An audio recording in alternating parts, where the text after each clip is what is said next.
2004년, 그때 당시 한창 인터넷 괴담이 학교뿐만 아니라 대한민국 전체에 퍼져 있었을 때 일이다.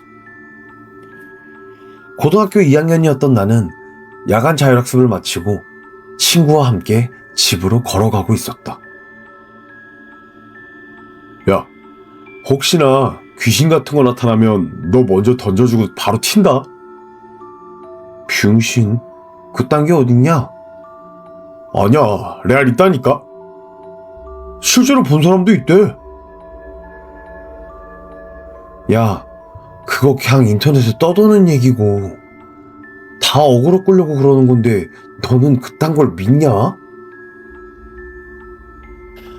그렇게 나와 친구는 여느 때와 같이 웃으며 걷고 있었는데 골목으로 들어서는 순간 갑자기 친구가 멈춰서더니 내 팔을 꽉 붙잡았다.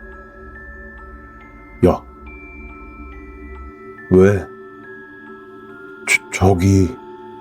저거 대체 뭐냐?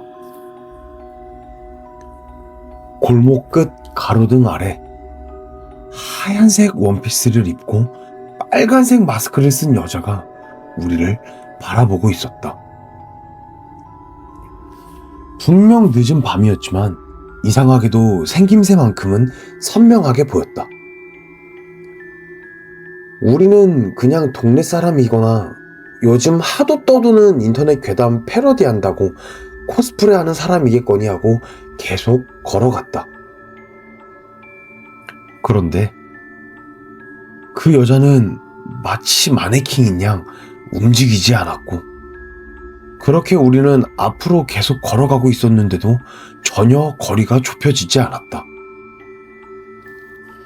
마치 계속 같은 자리에 서 있는 것 같은 기분이었다. 야, 민호야. 왜? 우리 지금 5분째 걷고 있는 거 맞지? 나는 친구의 말을 듣고 뒤를 돌아보았는데 분명 몇 분 동안 걸었는데 우리가 지나온 길은 불과 몇 걸음도 되지 않았다. 순간 나는 등골이 서늘해졌다. 그때 여자가 천천히 걸어오더니 나와 친구 앞에 서서 말을 걸어왔다. 나 예뻐? 친구는 그대로 얼어붙었고 나는 친구한테 겉으론 아닌 척했지만 인터넷에서 떠돌았던 워낙 유명한 이야기라 괴담의 내용이 순간적으로 머릿속을 스쳐 지나갔다. 이거 예쁘다고 말하면 똑같이 만들어준다고 하면서 입을 찢어버리고 안 예쁘다고 하면 그냥 그 자리에서 죽인다는 그 빨간 마스크 이야기잖아. 그렇게 나는 머릿속에서 뭐라고 대답해야 할지 생각을 하던 중 옆에 있던 친구가 갑자기 큰 소리로 말하였다. 죄송하지만 제가 시력이 좋지 않아 잘 모르겠습니다. 순간 골목 전체가 조용해졌다. 여자는 아무 말 없이 우리를 바라보더니 천천히 고개를 숙이며 아주 낮은 목소리로 말하였다. 아, 그렇구나. 이걸 어쩌지? 우리는 그 말을 듣자마자 미친 듯이 뛰었고 집에 도착해서야 살았다고 생각하였다. 그러고 다음날 학교에 가보니 친구가 등교를 하지 않았고 담임선생님께서는 이렇게 말씀을 하셨다. 혹시 어제 주원이랑 같이 하교한 사람 있니? 주원이가 어젯밤에 집에 안 들어왔다고 하던데 누구 아는 사람이 있을까? 순간 나는 이 모든 것이 꿈인 줄만 알았다.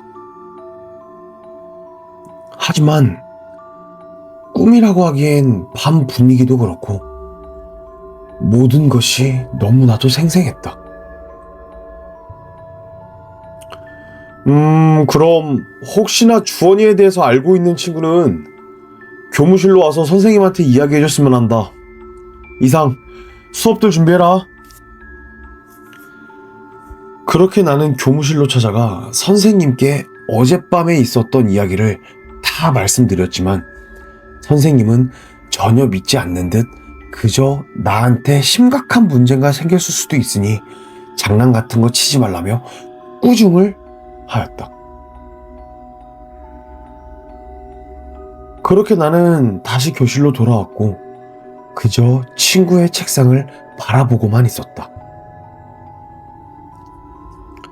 그날 이후 끝내 주원이는 발견되지 않았는데 학교 측에서는 혹시나 이상한 소문이라도 돌아 안 좋은 이미지가 심어질까 주원이를 전학 처리하였고 아이들의 입에서도 어느덧 주원이의 이름이 잦아질 때쯤 학교가 발칵 뒤집혀지는 사건이 터져버렸다.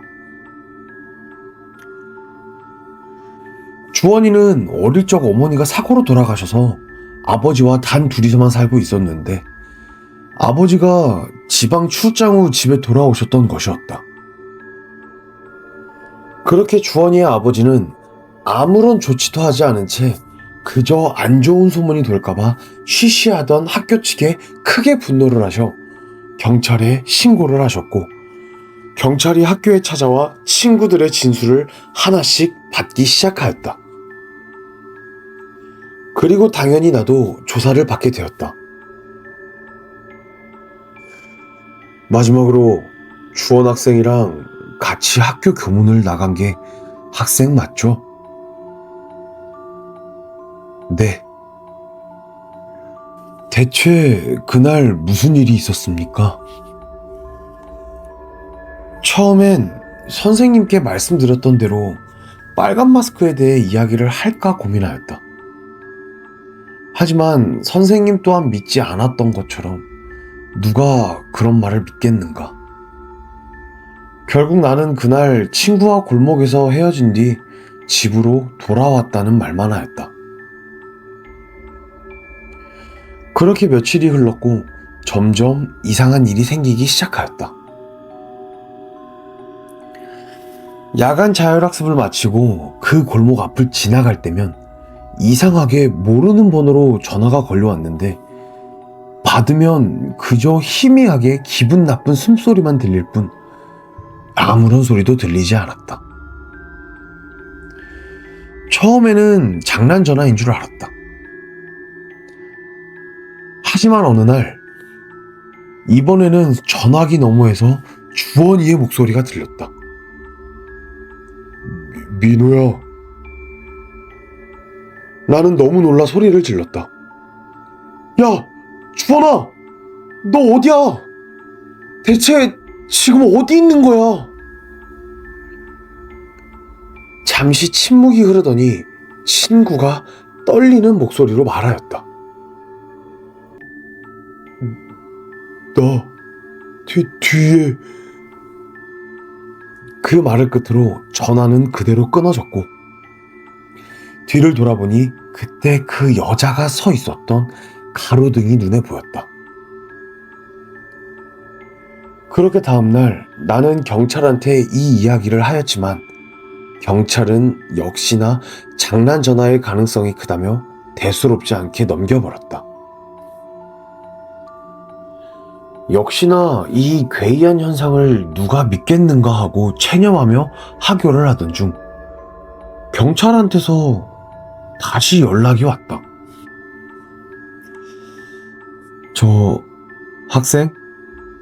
혹시 그때 저한테 해줬던 얘기 자세히 다시 한번 해줄 수 있을까요? 네? 가능합니다. 지금 바로 가겠습니다.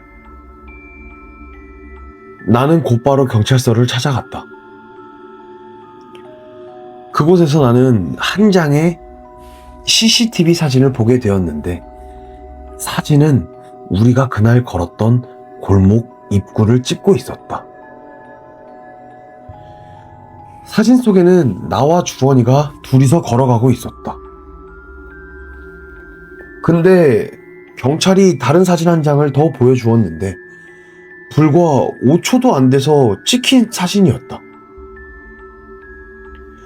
그 사진을 본 순간 나는 숨이 턱 막혀버렸다.